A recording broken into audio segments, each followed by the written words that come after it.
اور اب آپ کو اس بارے میں بتائیں کہ صدر مملکت آصف علی زرداری 5 روزہ دورے پر چین روانہ ہو گئے۔ لاہور انٹرنیشنل ایئرپورٹ پر گورنر پنجاب سلیم حیدر خان نے صدر پاکستان کو الوداع کیا۔ صدر زرداری دورہ چین کے دوران صوبائی قیادت سے ملاقاتیں کریں گے۔ ملاقاتوں میں پاک چین دو طرفہ تعلقات پر تبادلہ خیال کیا جائے گا۔ ترجمان دفتر خارجہ کے مطابق صدر زرداری آج سے 27 اپریل تک صوبہ ہنان کے شہر چانگشا کا دورہ کریں گے۔ صدر زرداری 28 اپریل سے 1 مئی تک صوبہ ہنان کے شہر ثانیہ میں ہوں گے۔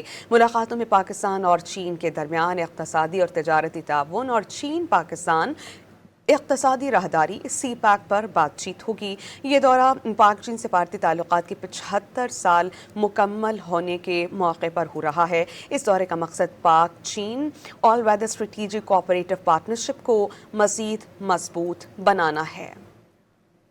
اور اب آپ کو اس بارے میں بتائیں کہ صدر مملکت آصف علی زرداری 5 روزہ دورے پر چین روانہ ہو گئے۔ لاہور انٹرنیشنل ایئرپورٹ پر گورنر پنجاب سلیم حیدر خان نے صدر پاکستان کو الوداع کیا۔ صدر زرداری دورہ چین کے دوران صوبائی قیادت سے ملاقاتیں کریں گے۔ ملاقاتوں میں پاک چین دو طرفہ تعلقات پر تبادلہ خیال کیا جائے گا۔ ترجمان دفتر خارجہ کے مطابق صدر زرداری آج سے 27 اپریل تک صوبہ ہنان کے شہر چانگشا کا دورہ کریں گے۔ صدر زرداری 28 اپریل سے 1 مئی تک صوبہ ہنان کے شہر ثانیہ میں ہوں گے۔